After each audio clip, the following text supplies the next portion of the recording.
There are too many unpredictable and unknowable things in a person's life. People who are born in a poor family and then become rich.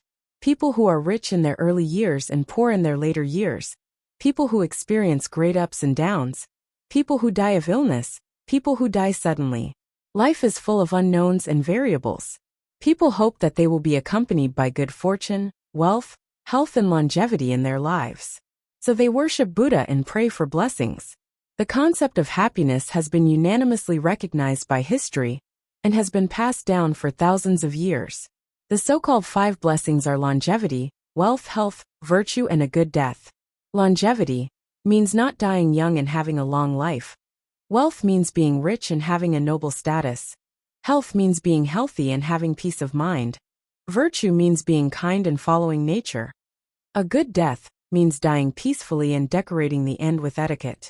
Everyone in the world yearns for the 5 blessings, but very few people can enjoy them. There are very few. The old friend I want to talk about today is probably one of them. At least, except for not being rich, he had everything else. How many people were rich in that era? I was lucky to have a good relationship with this old friend. So every time I mention her, my heart is filled with respect and gratitude. That was in the 1970s and 1980s. This old friend is one of my cousins. At that time, everyone lived in the big house. We were neighbors. Now the big house in my hometown is deserted. Most of them are used as firewood rooms. There is a shrine of Guanyin in the upper hall of the big house. Except for the elderly in the family who would go to clean and worship during the New Year and other festivals, there is basically no one going there at other times. It has been 30 years since I left the big house. I moved out of the new house built in 1986. I spent an unforgettable and beautiful childhood and youth in the big house. At this moment, I have a lot of thoughts. I have returned to my childhood, to the big house, and every bit of my childhood. The people and things in the past, one emotion and one scene, emerged in a movie-like moment. I feel mixed emotions, either happy or sad. I miss those people and things. I miss my childhood friends. I miss my grandparents who passed away. I miss the life like a big family. I suddenly feel an inexplicable loss or helplessness in my heart, and it hurts.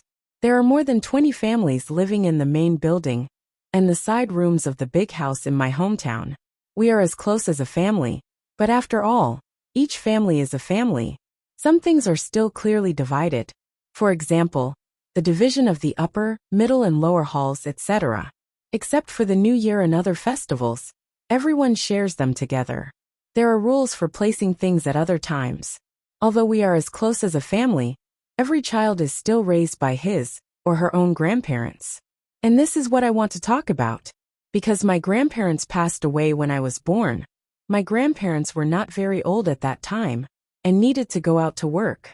In addition, they were far away. At that time, people went out to work in the production team to earn work points. Both my parents had to work to support the whole family. A few years ago, when my grandparents were alive, my older brothers and sisters were taken care of by them. My older brothers and sisters had to go to school. My parents were worried about leaving me alone at home. They had no choice but to lock me up at home when they went out to work. This old lady from the neighborhood saw my parents' difficulties and took the initiative to find them and said, "Go out and work. I'll take care of the child." Because my cousin's last name was Lu, we all respectfully called her Grandma Xiao Lu. We used to call her that when we were young, and it didn't matter. But now I think it's a bit awkward to call a grandmother in her 70s or 80s Grandma Xiao Lu. You have to know that Grandma Xiao Lu was nearly 80 years old at that time. Don't say I'm not her grandson. Even if I was her grandson, she would be a little overwhelmed. Because in the first 2 years of taking care of me, one of her great-great-grandsons was not taken care of. When her granddaughter-in-law asked Grandma Xiao Lu, she was rejected because of her old age and poor health. Maybe Grandma Xiao Lu thought that her great-great-grandson's grandmother could also take care of him. So she refused. Now she took the initiative to take care of me, which really touched my parents. It's not that easy to take care of a child, not to mention the naughty and crying. Sometimes the child cried and asked for food, and it was unbearable. It was so hard to get enough food in those days. There was no fat in the stomach. I got hungry quickly. Grandma Xiao Lu had 4 sons and 1 daughter. She had many grandchildren and great-grandchildren. Family planning was not practiced at that time. Some uncles and nephews were almost the same age. But whenever there was something delicious at home, I would get a share. Sometimes she would secretly let me eat alone. The impression left on me by Grandma Xiao Lu was that she was kind, amiable and loving. Now I think that I was blessed in my previous life to receive such kindness in that difficult era. I didn't get the love of my grandparents, but I received the care and love of Grandma Xiao Lu. This kindness was even better than that of my relatives. It really proved the saying that when God closes a door, He also opens a window for you. Grandma Xiao Lu took care of me for more than 3 years, until I went to elementary school. Because I was too young to remember, I don't remember many details and stories between the elderly and their children and grandchildren. Some things were only mentioned by my parents when I grew up. I feel very sorry. Except for her hunchback due to old age, Grandma Xiao Lu has always been in good health. She is over 80 years old, and can still do housework and grow vegetables in the fields. Sometimes I see her fetching water from the river to water the vegetables, and I often take the initiative to help her. Grandma Xiao Lu's family is a large family. Her husband died early. Her 4 sons all work in the county. The eldest also died early. I have never seen him. Her daughter does not come home often. I don't have much impression of her either. They live a relatively rich life with many children and grandchildren. It can be said that they are a true portrayal of 4 generations living under the same roof. Grandma Xiao Lu's descendants are all promising. There is a grandson who was admitted to a prestigious university in the 1980s. There is also a grandson who later set up a factory and did business. He became a big boss with a net worth of over 100 million yuan. There is also a government official. I think the happiness enjoyed by these descendants is inseparable from Grandma Xiao Lu's good deeds. Grandma Xiao Lu was kind to others all her life, had a peaceful mind, and was free of illness and disaster. She lived to be nearly 90 years old and died of old age. That was when I was in junior high school. I lived in the school dormitory at that time. I went home every weekend and asked my parents for some pocket money, usually 50 cents or 1 yuan a week. I took some rice and cooked some dishes.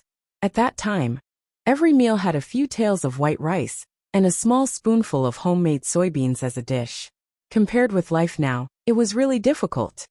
One day, my father told me that Grandma Xiao Lu was bedridden and dying. I rushed home that night and went straight to Grandma Xiao Lu's house. Grandma Xiao Lu had been bedridden for a while before. I saw Xiao Lu through the dim light. Grandma was lying on the bed dying. My nose was sore and tears fell. I tried to call Grandma a few times with sobs. I seemed to see Xiao Lu vaguely. Grandma tried to open her eyes a little. At this time, I could no longer control my emotions. I covered my face and cried. That night, Grandma Xiao Lu passed away. After returning home, I still couldn't calm down. Recalling every little bit of my time with Grandma Xiao Lu over the years, I sighed that time is ruthless. Nearly 30 years have passed. Whenever I think of this kind and amiable grandma, I feel respect in my heart. I can't express my gratitude in words. I can only pray that this grandma who has been kind to me will transcend and reincarnate as soon as possible. I dedicate this article to my respected Grandma Xiao Lu.